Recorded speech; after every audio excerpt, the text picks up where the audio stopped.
Vitamin Holy Water, made with the right vitamins and minerals to make you feel born again.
Take your pick, Billy boy. Oh, except for the one on the end. That's already taken. Sorry. Hello everybody, I'm the Loud House Critic, one guy with 1,000 views and all the episodes I must review. So here we are in the second week of October, and we got 23 days left till Halloween happens again. And what better way to get into the spirit of it? My extra favorite thing I like to do after work is actually go through the cemetery, the graveyard. And speaking of gravestones, as much as I've seen the movie Frankenweenie, a grave mistake. The 18th episode of season 4 of The Loud House, and above all, the 167th episode. This is an actual Loud House episode that's around Lucy and Haiku. I was so bound to actually enjoy this episode, but after when I watched it, why do I not feel like I enjoyed watching it? Let's dig into the grave to see who's going to be sleeping in it tonight. Today's Loud House Critic episode was requested by band account Heatherland Butler, Kevin Bergobaya, and Gary V. Neal.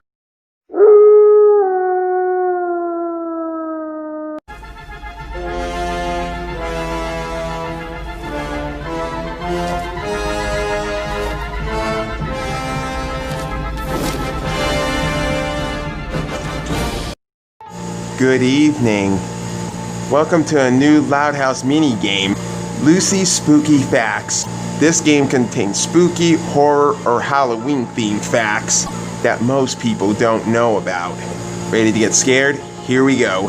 What does The Nightmare Before Christmas, Alice in Wonderland, James and the Giant Peach, Beetlejuice, and Coraline have in common?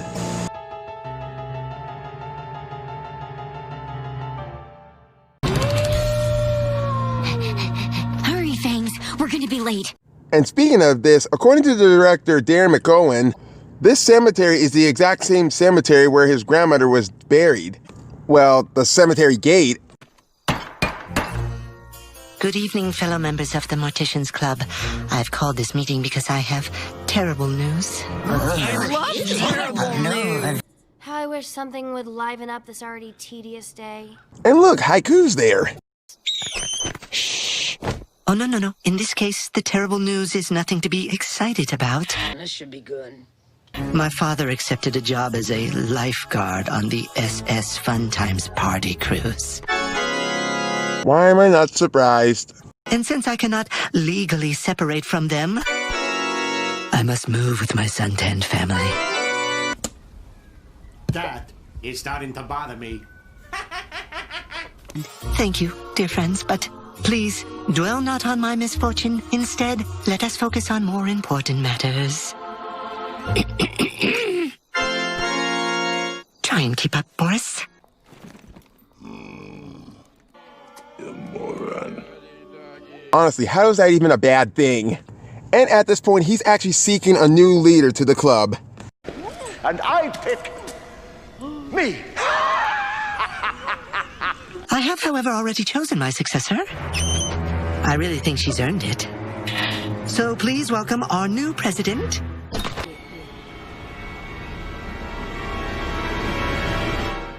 Haiku. Did you just squeal like a normie? That's not normal for a goth to do. Haiku, do you accept? So unexpected, but in honor to bang the skeleton gavel. That was a haiku I just wrote. This is kind of getting interesting, but somehow it might get uninteresting later on. Boris? Ooh, ouch. Now we're back at the Loud House, and Lucy actually explains her situation to Lincoln about what's going on. It's not right that Bertrand picked Haiku to be president over me. She just turned goth last year. Yeah, and you've been planning funerals since you were 2. What an odd thing to say. You shut your dumb ass up. I think you should stick up for yourself. Tomorrow morning, tell Bertrand that you're interested in the job too. He might listen. All right, I'll do it. You know, as much as this is called the Loud House and the main star is supposed to be Lincoln Loud, in season 4, they're kind of underusing him, making him feel like he's actually a pointless character in pointless plots. But somewhere in the midst, it doesn't work here at all either, and you'll see why when we get to it. Anyway, the next day at school, Lucy actually meets up with the Morticians Club. Gloomy morning, everyone. I have an announcement. I've thought it over, and I, too, would like to be considered for president. Sorry. You're serious, aren't you? I think I'd do a great job. After all, who stays late to make sure the dissecting forceps are put away?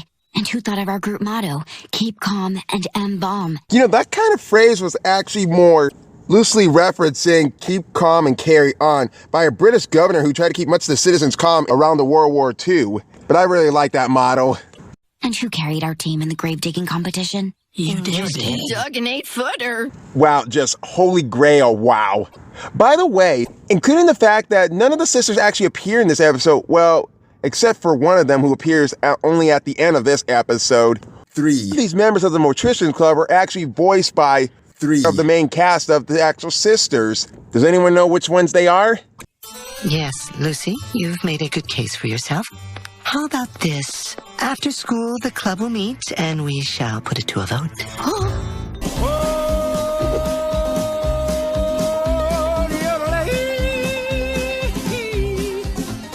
morning, Royal Woods Elementary. Clyde McBride here with my God. your school mascot. Give it up for Ricky the Rooster! Ricky Rooster, the mascot of this school? That looks like a flacking, flippin' chicken zombie that's ready to get his head cut off. Look at that boy, running all around like a chicken with his head cut. Wait a minute. All I need is 4 votes and I can win this thing. I better do some campaigning. Have a nice sleep, Fangs. Seriously, that's some good decoration in her locker. Even I do some decorations in my own locker when I'm at work. I love that piece of art, especially when David King actually does that. It looks something close to his art style and Tim Burton's art style as well. And the votes are on. Listen, Dante, if I win the presidency, I'm planning a field trip to Casket Con. Really? Tickets are so hard to get. You got my vote. Ah! Are you finally dead? Still got my vote. Oh, good. So, I can guarantee we'll serve funeral potatoes at every meeting. My dad's recipe is to die for. Okay, I'll vote for you. Wash first. Yes, please do. It's bad enough we already got the coronavirus around our necks. And seriously, I cannot take another month living like this. Matching capes would be nice, but I'm still voting for Haiku. Sorry. But why? She wrote a very beautiful haiku about my pet crow, Thorn. Eat my shorts. Bart, stop it. He says nevermore, and that's all he'll ever say. But writing a poem doesn't make you a great president. There's a lot more that goes into it. Thorn is very fond of the haiku. Quoth the raven. Nevermore. Take thy beak from out my heart, and take thy form from off my door. Quoth the raven. Nevermore. Why, you little... If I'm elected president, I'm gonna move some club money around and buy you a new keyboard. That would be amazing, Lucy. But if you're looking for my vote, it's too late. Haiku promised she'd take the club for a ride in a hearse. Maybe you may disagree with me, but Boris freaks me the flip out with that voice. I know he looks very Vampire Nosferatu-like and is named after the legendary Boris Karloff, but honestly, you could have replaced that voice with this. I don't know what kind of game you and Victor are playing, but that trophy will be mine. That would have been nice. Well, what can I tell you? And hint, hint, one of the sisters actually voices Boris here. So Lucy actually having 3 votes, she actually rented the Lincoln. Oh, hey, Lucy. So what'd Bertrand say? We're going to vote tonight. Hey, that's great. That's good. Healthy even.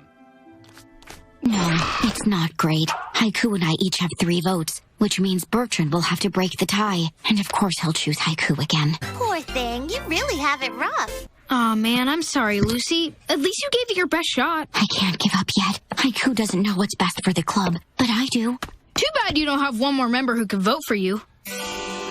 But just like Lincoln, Lucy gets a devious idea herself, and guess who she's actually going to get one more vote from? The results are in, and well, it appears we have a tie. Lucy and Haiku each have 3 votes. As sitting president, it is my duty to choose the... Is this the Morticians Club? Lincoln? What in the actual flacking hell? This is way too overboard with Lincoln looking like this. You could have got back at his Hot Topic look, what he was wearing in Space Invaders. Because to me, he kind of looks like a freaking rock star here. Really? You're normie, brother. Why, I'm as surprised as you are. God, put some fucking emotion into it. Very well. As a new member, I suppose he may vote in our current... I vote for my sister. Thanks. Oh, wow. Guess that means I won. Just wow, that was really rude of you, Lucy. I love that look on Haiku. I don't want to say the exact word of it, but good God, I'm going to say it anyway. She's cute when she's angry. There, I said it. Now get out of here. The next day at school, Lucy's feeling good about being president until she hears Clyde crying. This is awesome things. My first day as president. I can hardly wait to read the opening obituaries. Why? Hells bells, what is going on now? Clyde? Oh, morning, Lucy. This bush is where I go when I need a good cry. What happened? You know, our school mascot and my morning announcement buddy, Ricky the Rooster? Oh, wait, let me guess. He up and died and served us fried chicken? Okay, I'm sorry. You're really handpicked. You shut up! Stop picking on him! Hey, who do you think you're talking to? You're not married to me. He went to the big part in the sky! Well, at least he's in a better place. I'm so sorry for your loss, Clyde. Thank you. I can't believe it was only yesterday he did this to my arm. Oh, I miss him so much. Clyde is such a huge baby as Lynn Sr. is. And I didn't hate to say that either. Mama, not the mama. I lost her. You big baby. And by the way, this episode actually takes place after Absent Minded. And Lucy decides to plan a funeral for him to honor the Rooster. Really? That'd be great. It sure would. I could use some closure. Okay, I take that back. The principal is on the exact same level as Lynn Sr. is. It's settled then. I'll give Ricky the funeral he deserves. Does anybody see where this is going now? I promise it gets worse. Hey, where is everyone? I have big news. We're planning Ricky's funeral. Sorry, Lucy. Everybody quit. What? Yeah, they left this scroll. They feel betrayed by you for stealing the presidency. Jesus, I feel like some of these people are just walking over Lucy again like the sisters did in Spell It Out. Is this entire universe against Lincoln and Lucy? Because I hope freaking not. Well, then you and I will just have to put on Ricky's funeral by ourselves. And when they see how beautiful it is, they'll realize that I deserve to be president. And this is where the Family Guy bullshit happens. Come on, we've got a lot to do. We did it, Fangs. And you know, personally, the more I care about someone's dog, cat, hamster, or bird dying in the family, the less I could even care less about a farm animal being dead. Miss Loud, is this some kind of joke? Yes, my ice sculpture. Ricky gave us a lifetime of service, and you honor him by making him look like a giant thumb. It looked just like him this morning. I didn't know it'd get this hot today. This is why you must check the weather before doing so. Man, can this get any worse? I just didn't fucking say that word. The heck, Lucy? What? Is something wrong with the refreshments? Chicken nuggets? Gads. What the fuck? Lincoln, what happened? I told you explicitly to get popcorn, Ricky's favorite. The microwave in the teacher's lounge was on the fritz, so I got these instead. Chicken nuggets? You would have to be a big complete idiot to actually serve shit like that at a funeral, especially when it's around poultry. In other words, a bird, rooster, chicken, parrot. You get the whole frickin' picture. And it didn't occur to you that serving chicken at a rooster's funeral might be inappropriate? Okay, now I see it. You idiot! Ah, damn it! What the hell is wrong with you? And seriously, this is not frickin' funny at all. This is actually making fun at something at a funeral, which is not supposed to be funny at all. I felt like Lincoln was taking lessons from Peter Griffin, who's a total idiot douchebag who doesn't give a fuck. I mean flack. I'd just like to say a few words before we get started, if I may. Every morning, Rick. I'm okay! What the fuck is going on? Lincoln, I thought you reserved this field. You said you were going to. Oh, my elbow. Oh, I know I twisted something. Seriously, does anyone not have brain cells about what they're doing when they're planning a funeral? The weather, the refreshments, the location? What could possibly be worse than, oh my god, I just didn't say that again. My last gift to Ricky will be to send him to the heavens in this. Finally, he will get to experience the joy of flight. A trebuchet? What? What the dudes? Okay, seriously, this is not a really appropriate funeral to do stuff like this. I've seen worse inappropriate funerals before.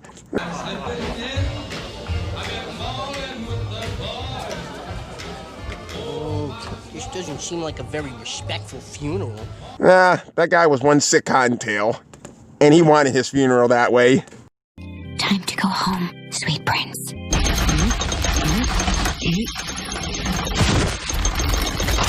Fare thee well. This is not a very smart funeral at all. But I kind of got a little chuckle out of that because it reminded me so much of this if this were to happen to Ricky the Rooster.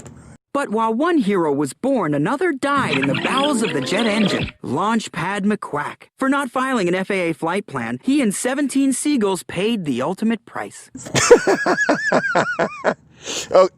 I'm sorry, we're at a funeral here. But you gotta admit, that's kind of funny what Launchpad did. Especially if I don't know if he was committing suicide or not. This is atrocious. Just the worst funeral. Wait, don't go. Hold on. Speaking of, before I continue to let Lucy do her confession, I should actually point out about what Lucy's actually wearing. That's the exact same kind of outfit that the wife of President John F. Kennedy was wearing after he got assassinated. I kid you not, look it up. Okay, anyways. I'm sorry, guys. This funeral was a complete disaster, and it's all my fault. It's obvious I'm not the amazing president I thought I'd be, and I'm sorry I made Lincoln join the club. It was a cheap trick. Look at them now. They're starting to feel sympathy. But honestly, the worst part is Ricky deserved a better goodbye than this. Sniff. Don't you have anything to say? You know, Lucy, maybe it's not too late to save this funeral. Really? A president can't do everything herself. We are a club, after all. That's almost impossible and hard for me to believe for someone who's got to run a show by themselves, because I'm like the only person who runs my own show by myself. Of course, I do grab a few guest stars and everything to start with me, but man. But Haiku decides to help Lucy out, give the funeral an appropriate funeral. Well, this should be good. Thank you, Haiku, for finding Ricky. No problem. He was just circling the baggage claim at the airport. As Captain Ryan from Dog Soldiers would say, well, that's bloody charming, that is. And one of the other sisters is about to appear in this episode, and guess who it is? Thank you, Dante. For Ricky, dusk and its sweet embrace. It is time. Oh, you said you weren't gonna bring that. I said I might not. I called in a favor for the grand finale. Ricky, Ricky the Rooster. He was such a forever booster. Now he's got our feeling blue, but we'll never forget his cock-a-doodle-doo. Time to let this old bird fly. Come on, everybody, let's tell him goodbye. It's so tasteful. What a wonderful Morticians Club group effort. But it was Haiku who really saved the day. You know, I think Bertrand had it right all along. You should be president. Well, I don't know about that. I don't know. How about two co-presidents, you and me, work together to make a great team? That was a haiku I just wrote. Most impressive. I guess that's the reason why your name is Haiku. I love it, and I think that's a great idea. I love these two together, and I hope Disney can actually pull off a Disney goth princess. Because I do have an actual story idea that they can loosely base it off that's kind of off a fairy tale. Thank you, Royalwood. Good night. They say vampires live forever, but I die of embarrassment every day. So, what did you think the answer was? Did you think it was this?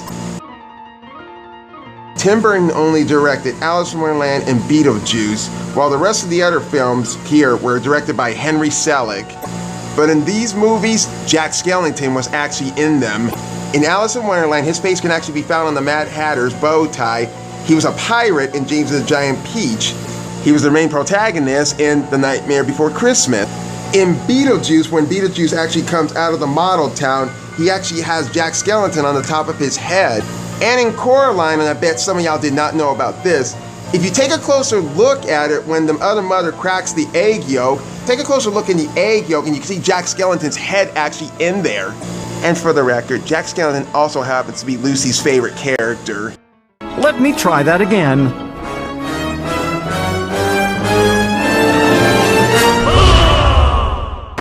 Happy Halloween, everyone! That was a huge, grave mistake there.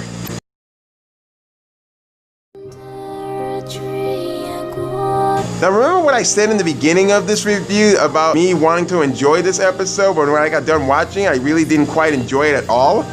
Here's why. The way they stereotype goths is one-dimensional and bland, despite being inoffensive, but unlike the goth stereotyping, this episode's subject handling on deceased pets seriously goes from taking it as an appealing joke to taking it seriously in the very last minute. And trust me, this episode might offend some pet owners. The big main problem is the episode itself, as it suffers from an identity crisis. It doesn't know if it wants to be emotional or mature. Instead, it never sticks with one side or another. Like, this episode belongs to be an episode for an episode of the later season of Family Guy. The episode takes the subject of deceased pets as if it's a joke, and then later in the last 2 minutes, it takes itself seriously, which shows this episode also doesn't know how to be consistent either. In the Rugrats episode, I remember Melvin was filled with mourning and sorrow, and it stuck more felt emotional felt and never went too far with mishandling the concepts of grieving and mourning of the loss of an animal or a pet. But with this episode, it's really bland, one-dimensional, unfunny, dull, and obnoxious. Even the song at the end couldn't save the episode. But the only two saving graces I can actually say about this episode is the ending where Lucy and Haiku, where they get to be president. That's really heartwarming, and they actually get the funeral right the second time. But still not enough to save the episode is all I can say about this one. I'm the Loud House Critic. I think I'm just gonna end up sleeping in the coffin tonight. In the loud house, duck, dodge, push and shove. It's how we show our love. In the loud house, one boy and girls wouldn't trade it for the world.